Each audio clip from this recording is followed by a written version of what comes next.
विदेशी धरती पे पहुंचकर रवीश कुमार ने केंद्र की मोदी सरकार की बैंड बजा दी है। और सिर्फ मोदी सरकार की ही नहीं, उत्तर प्रदेश की योगी सरकार की भी।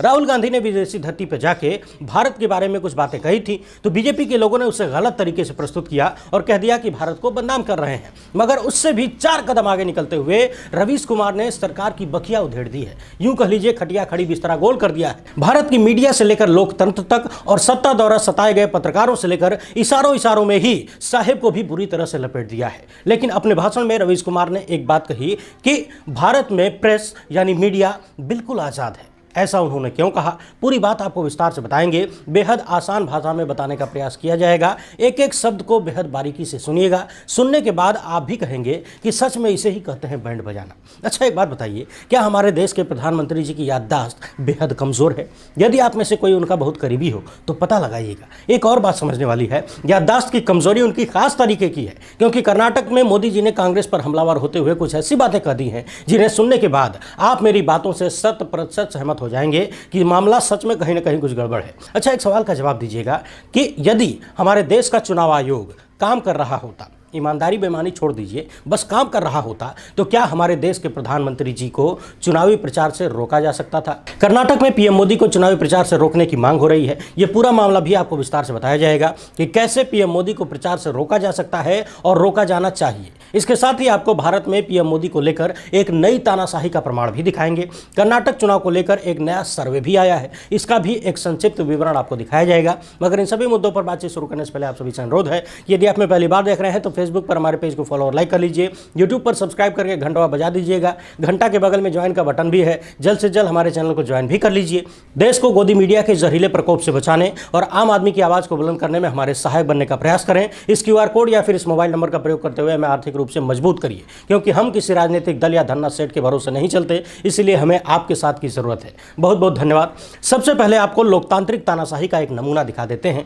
लोकतांत्रिक तानाशाही का मतलब तानाशाही की बिल्डिंग पर लोकतंत्र का पेंट लगा होना। अपनी स्क्रीन पर इन खबरों को जरा ध्यान से देखिए। लिखा है कि प्रधानमंत्री के मन की बात कार्यक्रम का 1वां एपिसोड न सुनने पर 100 रुपए के जुर्माने के तौर पर वसूले जा रहे हैं स्कूलों में बच्चों से। मामला देहरादून का बताया जा रहा है। इसके साथ ही कारण बताओ नोटिस भी जारी किया जा रहा है। सोचने वाली बात है, किसी के मन की बात आप अपने मन से फैसला नहीं करेंगे कि आप सुनना चाहते हैं कि नहीं सुनना चाहते हैं। यह बात कितनी हास्यास्पद है कि लोकतंत्र में जुर्माना लगाकर जबरिया किसी के मन की बात सुनवाई जा रही है। आप जरा इतिहास की किताबों को उठाकर देख लीजिए, ऐसे तमाम उदाहरण मिलेंगे जहां पर तानाशाहों के रेडियो कार्यक्रमों को सुनने के लिए लोगों को बाध्य किया जाता था। न सुनने पर तरह तरह की यातनाएं दी जाती थी। क्या यह तानाशाही रवैया नहीं है? हाल ही में मैं उत्तर प्रदेश के आजमगढ़ शहर से गुजर रहा था। शहर में कम से कम मेरी नजरों के सामने सैकड़ों की संख्या में बड़े बड़े होर्डिंग्स लगे हुए दिखे, जिस पर वहां के सांसद दिनेश लाल यादव और पीएम मोदी की तस्वीरें लगी थी और मन की बात कार्यक्रम का प्रचार किया गया था। इस तरह की कहानी पूरे देश में चल रही है और बड़े स्तर पर चलाई गई। जरा हिसाब लगाकर देखिए, एक एक बैनर पोस्टर का खर्च कितना आता होगा और किसी के मन की बात के प्रचार में कितने करोड़ रुपए देश के लुटा दिए जा रहे हैं। बाकी ये पैसा किसका है, कहां से आता है, आप सब समझदार हैं। वहीं दिल्ली से एक ऐसी खबर आई है जो भाजपा सांसद ब्रजभूषण सिंह का समर्थन करने वाले लोगों को तगड़ा झटका दे सकती है। इंडियन एक्सप्रेस की रिपोर्ट के अनुसार ब्रजभूषण सिंह पर आरोप लगाने वाली 2 महिला पहलवानों ने पुलिस को दी गई शिकायत में कई बार यौन उत्पीड़न किए जाने का जिक्र किया है। इस रिपोर्ट के अनुसार यौन उत्पीड़न और दुराचार की कई घटनाओं में छेड़छाड़, गलत तरीके से छूना और शारीरिक संपर्क भी शामिल है। इन लड़कियों ने यह भी आरोप लगाया है कि उनका यौन उत्पीड़न टूर्नामेंट के दौरान, वार्म अप के दौरान, यहां तक कि दिल्ली में फेडरेशन के कार्यालय में भी किया गया। खबरों के अनुसार सांस जांचने के बहाने ब्रजभूषण सिंह गलत तरीके से लड़कियों को छुआ करता था। वहीं देश के लोगों में लगातार इस मामले को लेकर गुस्सा पनप रहा है कि आखिर देश के प्रधानमंत्री और गृहमंत्री सन्नाटा कब तक मारे रहेंगे, कब तक उनकी जबान खुलेगी इस मामले पर। बाहुबली ने कटप्पा को क्यों मारा था? शायद इससे भी बड़ा सवाल अब यह बन चुका है, मामला अडानी के कथित फ्रॉड का हो, पुलवामा हमले पर लगे आरोपों का हो या फिर पहलवान बेटियों के यौन उत्पीड़न का हो। इन सब पर साहिब का मुंह कब खुलेगा? कर्नाटक चुनाव में कांग्रेस ने अपने घोषणा पत्र में PFI और बजरंग दल जैसे कट्टरवादी संगठनों पर बैन लगाने की बात कही, जिसके बाद से देश के प्रधानमंत्री ने इस मामले को गलत तरीके से प्रस्तुत करते हुए बजरंग दल को बजरंग बली से जोड़ने का प्रयास किया और कह दिया कि कांग्रेस वाले बजरंग बली को ताले में बंद करना चाहते हैं। यानी कि एक और सफेद झूठ देश के सामने रख दिया गया। लेकिन अब देश के अलग अलग हिस्सों से बजरंग दल जैसे संगठनों पर बैन लगाने का समर्थन कांग्रेस को मिल रहा है। उत्तर प्रदेश के पूर्व मुख्यमंत्री अखिलेश अखिलेश यादव ने भी बजरंग दल पर बैन लगाने का समर्थन किया है। इसके साथ ही ये भी याद दिलाया कि एक वक्त था जब सरदार वल्लभ भाई पटेल ने आरएसएस पर प्रतिबंध लगा दिया था। अखिलेश यादव ने कहा कि देश और समाज में नफरती संगठनों की कोई जगह नहीं होनी चाहिए। अब बात जब कर्नाटक की आ ही गई है तो पूरी कर लेते हैं। लेकिन हाँ, विदेशी धरती पर रवीश कुमार ने किस तरह से पंजाबी ढोल नगाड़ा बजाया है, या यूं कह लीजिए कि ढोल फाड़ दिया है, उसे सुनकर ही जाइएगा। तो सवाल यह है कि क्या देश के प्रधानमंत्री यानी श्री नरेंद्र मोदी जी की याददाश्त बेहद कमजोर है? लेकिन समझने वाली बात एक और भी है कि इस सवाल का जवाब हाँ या ना में बिल्कुल भी नहीं हो सकता। ऐसा क्यों है, अभी पता चल जाएगा। कर्नाटक में पीएम मोदी ने कांग्रेस को कोसते हुए कहा कि 50 साल पहले कांग्रेस ने गरीबी हटाओ की गारंटी दी थी, मगर गरीबी नहीं हटी। ये इतिहास का सबसे बड़ा फ्रॉड है जो कांग्रेस ने किया। अब आप खुद ही सोचिए कि 50 साल पुरानी कांग्रेस की गारंटी पीएम मोदी को याद है, तो फिर याददाश्त के कमजोर होने का सवाल ही नहीं उठता। मगर सवाल उठेगा, थोड़ी देर और इंतजार करिए। आगे उन्होंने कहा कि मैंने गरीबी देखी है, गरीबी क्या होती है मैं जी कर आया हूं। अब ये मत पूछिएगा कि ये बोलते हुए उन्होंने चश्मा कितने लाख का पहना था, घड़ी कितने लाख की थी, या फिर कुर्ते का दाम कितना था। ये सब जानकारी हमारे पास नहीं है। यहाँ पीएम मोदी ने अपने भाषण में ये भी कहा कि गरीब आदमी भूखा ना सोए, इसके लिए मुफ्त राशन दे रहे हैं। इलाज के लिए आयुष्मान योजना चलाई जा रही है। हमने लोगों को पीएम आवास के तहत घर दिया, और सिर्फ घर ही नहीं दिया, घर में टॉयलेट भी दिया। नल से जल आता है, बिना नल के जल कहाँ आता है ये हमसे मत पूछिएगा। आगे उन्होंने उज्ज्वला योजना के तहत गैस का जिक्र भी कर दिया। हालांकि यहाँ एक और बड़ा सवाल उठता है कि उज्ज्वला योजना के तहत जितने लोगों को सिलेंडर दिया गया, उनमें से कितने लोग उसे रिफिल करवा पा रहे हैं, या फिर सिलेंडरवा घर में जगह चेक कर बैठा है।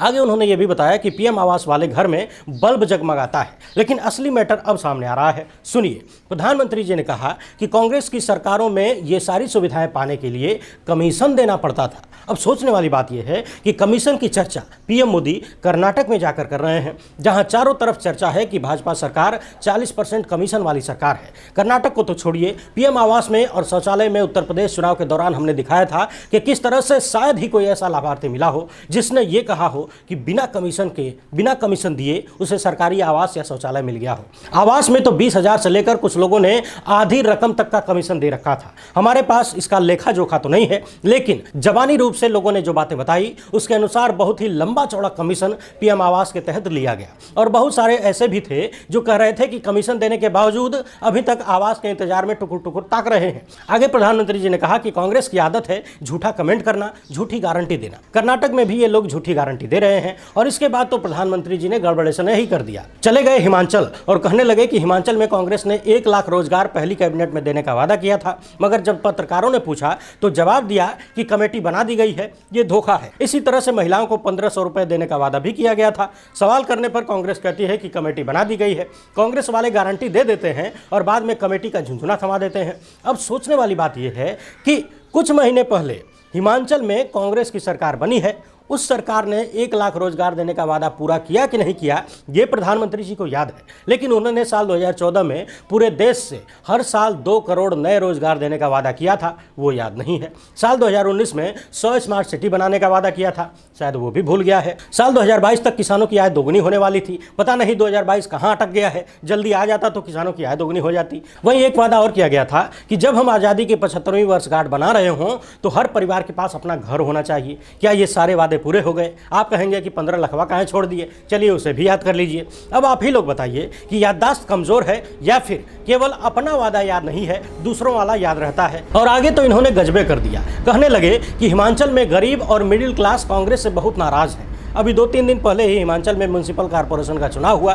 34 में से 24 सीटें जीतकर कांग्रेस ने बीजेपी का सुपड़ा साफ कर दिया और भारतीय जनता पार्टी 9 सीटों पर सिमट गई, यानी दहाई का आंकड़ा भी नहीं छुपाई। मगर इसके बावजूद प्रधानमंत्री जी को लगता है कि हिमाचल में गरीब और मिडिल क्लास बहुत नाराज है कांग्रेस से। अब इन बातों पर क्या ही कहा जाए। अब हम कुछ कहेंगे तो भक्तगण कहेंगे कि कह रहे हैं। वहीं जनता के असल मुद्दों को छोड़कर पीएम मोदी ने कर्नाटक में द केरला स्टोरी नाम की एक फिल्म का सहारा भी ले लिया और कांग्रेस पर आरोप लगा दिया कि कांग्रेस उनके समर्थन में है। जबकि लोग पूछ रहे हैं कि जिस वक्त की ये घटना बताई जा रही है फिल्म में, उस वक्त सत्ता में तो आप थे, फिर कांग्रेस की जिम्मेदारी कैसे आ गई? यदि आपकी सरकार रहते हुए केरल की 32,000 लड़कियों को कट्टरवादी संगठन ISIS में शामिल करा लिया गया, तो फिर ये आपका फेलियर नहीं है? क्या ये मोदी सरकार का फेलियर नहीं है? पूर्व IAS सूर्य प्रताप सिंह लिखते हैं कि आप कह रहे हैं कि 32,000 लड़कियों को ISIS में अपने जाल में फांस लिया और देश के गृह मंत्री और भारत सरकार के कानों में जूं तक नहीं रेंगी। अगर सच में ऐसा हुआ तो क्या ये भारत सरकार की सबसे बड़ी विफलता नहीं नहीं है। अगर इसमें सच्चाई है तो क्या देश के गृहमंत्री को इस्तीफा नहीं दे देना चाहिए?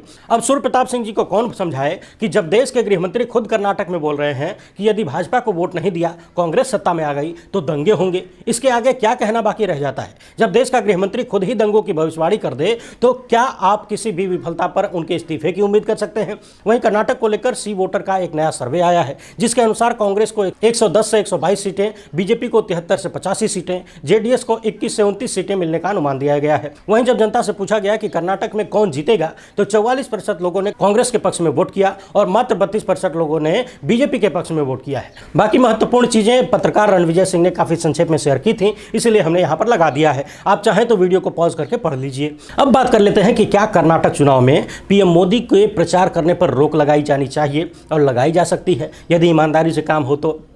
हाल ही में राजस्थान के मुख्यमंत्री कांग्रेसी मुख्यमंत्री अशोक गहलोत ने एक बयान में कहा है कि प्रधानमंत्री खुलेआम कर्नाटक में धर्म के नाम पर वोट मांग रहे हैं, जबकि ये असंवैधानिक है। इसके साथ ही उन्होंने कुछ उदाहरण भी दिए कि पूर्व में इस तरह की चीज़ों पर कार्रवाई हो चुकी है, प्रचार पर बैन लगाया जा चुका है। आज भी यदि कायदे से कार्रवाई की जाए तो प्रधानमंत्री को कर्नाटक में चुनावी प्रचार से रोका जाना चाहिए और रोका जा सकता है। जैसा कि आप लोग लगातार देख रहे हैं, जब से प्रधानमंत्री जी कर्नाटक पहुंचे हैं तब से उनका पूरा प्रयास है, हालांकि ये प्रयास बहुत पहले से चल रहा है कि कर्नाटक का चुनाव धर्म के नाम पर लड़ा जाए। और कर्नाटक ही नहीं, जहां भी चुनाव होता है बीजेपी का आखिरी हथियार यही होता है, यानी कि कर्नाटक में भी धर्म का तड़का लगाने के लिए बीजेपी तैयार है। यह अलग बात है कि बीजेपी लगातार ये कोशिश कर रही है कि कर्नाटक में भी धर्म का तड़का लगा दिया जाए। अब जनता उस छौके में जाने के लिए तैयार है कि नहीं, ये तो वक्त बताएगा। अब मैं आपको बारी बारी से रवीश कुमार द्वारा ब्रसेल्स में कही गई बातें सुनाता हूं, एकदम ध्यान से एक एक लाइन को सुनिएगा, क्योंकि उन्होंने हर एक मुद्दे को छूते हुए बहुत ही महत्वपूर्ण बातें कही हैं। एक और बात याद दिला दूं, रवीश कुमार को यहां पर difference day honorary title for freedom of expression पुरस्कार स्वीकारने गए थे, मगर इसी कार्यक्रम से पहले ही उनकी माताजी का निधन हो चुका था। इसके बावजूद उन्होंने देश के प्रति अपने मन में जो विचार था, जो चिंताएं थी, उनको खुलकर व्यक्त किया और जनता के सामने रखा। उनकी बातें सुनने से पहले मैं आपको ये तस्वीर दिखाना चाहता हूं। इस तस्वीर को जरा ध्यान से देखिए, क्या समझ में आ रहा है? ऐसा लग रहा है कोई व्यक्ति पीछे से जोर से रवीश कुमार का मुंह दबाए हुए है, मगर उसी में जोर लगाते हुए अपना मुंह खोलकर बोलने की कोशिश कर रहे हैं रवीश कुमार। मुंह दबाने वाला कौन है बताने की जरूरत नहीं है, आपको समझ में आ गया हो तो कमेंट बॉक्स में लिख दीजिएगा। इस कार्यक्रम में बोलते हुए रवीश कुमार ने कहा कि दुनिया भर में विरोध की आवाजों को दबाया जा रहा है, संवैधानिक संस्थाएं मुखर आवाजों को सुरक्षा देने में विफल हो चुकी हैं, परिवार से लेकर विश्वविद्यालयों तक बोलने की आजादी कम होती जा रही है, बोलने पर सर्विलांस बढ़ता जा रहा है। आज भारत का मीडिया सरकार का हथियार बन गया है लोकतंत्र को कमजोर करने के लिए। इस दौरान रवीश कुमार ने बताया कि किस तरह से किसान आंदोलन के दौरान देश का मीडिया किसानों को आतंकवादी बता रहा था, किसानों के सामने सड़क पर कटीले तार लगाए जा रहे थे, कंक्रीट की ऊंची ऊंची दीवारें बनाई जा रही थी, यहां तक कि किसानों के बैंक अकाउंट को भी फ्रीज किया जा रहा था। आगे उन्होंने कहा कि आजकल एक नया तर्क दिया जा रहा है कि सरकार की नीतियों से यदि असहमति है तो उसे केवल देश के भीतर ही व्यक्त की जा सकती है। इस हिसाब से तो आपके पड़ोस में चल रहे युद्ध के बारे में किसी को कोई राय ही नहीं होनी चाहिए, किसी को भी हिटलर की उस जर्मनी की बात नहीं करनी चाहिए जिसने आम आदमी को हत्यारा बना दिया था। क्या जर्मनी के बारे में बात करने के लिए मुझे फ्लाइट पकड़ के म्यूनिख जाना होगा? लोकतंत्र की चिंताओं को हम भौगोलिक और राजनीतिक सीमाओं में कैसे बांध सकते हैं? आगे रवीश कुमार ने कहा कि प्रधानमंत्री कहते हैं कि लोकतंत्र केवल एक सिस्टम नहीं है बल्कि स्पिरिट है। मैं उनसे इत्तेफाक नहीं रखता, मगर यदि इसे ही सही मान लिया जाए तो क्या स्पिरिट को भू राजनीतिक सीमाओं में बांधा जा सकता है? आगे रवीश कुमार ने कहा कि कोई भी सरकार लोकतंत्र में इंटरेस्टेड नहीं है। सरकारें कागज पर लोकतांत्रिक हो सकती हैं, लेकिन उनका ध्यान बिल्कुल व्यापार की तरफ ही होता है और वो इसे कर भी लेते हैं। अगली लाइन बड़ी महत्वपूर्ण है, इसे ध्यान से सुनिएगा। उन्होंने पूछा कि आखिर वो कौन है जो विरोध की आवाजों और सवालों से डरता है?